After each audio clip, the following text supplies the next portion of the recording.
မင်္ဂလာပါခင်ဗျာ Here for you မှာကြိုဆိုပါတယ်တခါတလေကျွန်တော်တို့ဟာတစ်နေ့တာလုံးပင်ပန်းပြီးအလုပ်တွေကမပြီးသေးဘူးစိတ်ရှုပ်နေကြတဲ့အခါတွေရှိလေရှိလားလူအများစုကတော့အလုပ်များလို့ထင်ကြတာပါပဲဒါပေမဲ့တကယ်တော့ကျွန်တော်တို့ရဲ့မနက်ခင်းကိုဘယ်လိုစတင်ခဲ့တယ်လဲဆိုတဲ့အပေါ်မှာအထူးအခြေအနေတွေနဲ့အတူမူတည်နေပါတယ်အောင်မြင်တဲ့လူတွေပျော်ရွှင်တဲ့လူတွေမှာတူညီတဲ့အချက်တစ်ခုရှိပါတယ်သူတို့မှာခိုင်မာတဲ့မနက်ခင်းအလေးအကျင့်ရှိတာပဲအလေးအကျင့်လေးတွေကတစ်နေ့တာမှာကြီးမားတဲ့အောင်မြင်မှုတွေကိုဖန်တီးပေးနိုင်ပါတယ်ဒီနေ့ဗီဒီယိုမှာတော့တင်းရဲ့တစ်နေ့တာလုံးကိုပြောင်းလဲပေးနိုင်တဲ့သိပ္ပံနည်းကျတက်တည်ပြထားတဲ့မနက်ခင်းအလေးအကျင့်၃ခုကိုမျှဝေပေးမယ်နော်ဗီဒီယိုကိုအဆုံးထိကြည့်ပါဦးပထမဆုံးအလေးကျင့်ကတော့အရန်ရိုးရှင်းပေမဲ့လူအများစုကမေ့နေတတ်တဲ့အရာနိုးချင်းရေတစ်ခွက်တောက်ချင်းပါဘာကြောင့်လဲဆိုတော့ကျွန်တော်တို့အိတ်ချိန်မှာ9နာရီ10နာရီအတွင်းရေဓာတ်မရရှိဘူးနိုးလာတဲ့အချိန်မှာခန္ဓာကိုယ်နဲ့အုံနောက်ကရေဓာတ်အရန်လိုအပ်နေတယ်ဆိုတော့ရေတစ်ခွက်တောက်လိုက်တာကတစ်အုံနောက်ကိုချက်ချင်းနိုးကြစေတယ်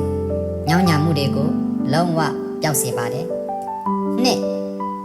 အစာချေစနစ်ကိုကောင်းမွန်စေတယ်တစ်နေ့တာအတွက်အစာစားဖို့အဆင်သင့်ဖြစ်စေပါတယ်သုံး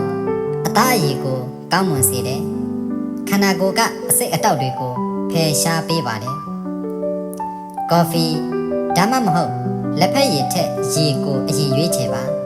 တမယာသီးနည်းနည်းညှစ်ထည့်ရင်ပိုကောင်းသွားမှာပါဒုတိယအလေးချင်းကတော့ဒီဘက်ခေတ်မှာအခက်ခဲဆုံးလို့ပြောလို့ရပါတယ်နိုးချင်းချက်ချင်းဖုန်းမကြည့်ချင်းပါလူအများစုကျွန်တော်အပါဝင်နိုးလာတဲ့အခါဖုန်းကိုအရင်ယူပြီး social media Facebook TikTok Instagram ဒါမှမဟုတ် email တွေကိုစစ်တာပါဒါကတင်းရဲ့တစ်နေ့တာအတွက်အရန်အန္တရာယ်ရှိပါတယ်စိတ်ဖြစ်စီမှုမြင့်တက်စေတယ်ဖုန်းထဲမှာတွေ့ရတဲ့သတင်းဆိုးတွေကတင့်ကိုချက်ချင်းစိတ်ညစ်စေနိုင်ပါတယ်ကိုအာယုံစိုက်မှုပျောက်စေတယ်တနေ့တာရဲ့ပထမဆုံးစွမ်းအင်တွေကိုသူတစ်ပါးရဲ့ဘဝတွေကြားထဲမှာဖြုံးတီးလိုက်တယ်လို့ဖြစ်သွားပါတယ်အနည်းဆုံးပထမဆုံးနိုင်ဝက်ကိုဖုန်းနဲ့ဝေးမှနေပါအဲ့ဒီချိန်မှာတရားထိုင်တာအကျော်လျှော့တာဒါမှမဟုတ်ငြိမ်လေးနေတယ်ဆိုရင်တင့်ရဲ့စိတ်ကိုတည်ငြိမ်စေပါလိမ့်မယ်နောက်ဆုံးအလေးချင်းကတော့တင့်ရဲ့ထိရောက်မှု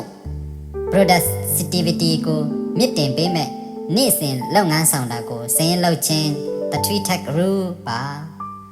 အလုပ်မစခင်သို့မဟုတ်ကြောင်းမသွားခင်9မိနစ်အလိုမှာဒီနေ့မှာအရေးကြီးဆုံးလှုပ်ရမယ့်အလုပ်3ခုကိုပဲချရေးလိုက်ပါ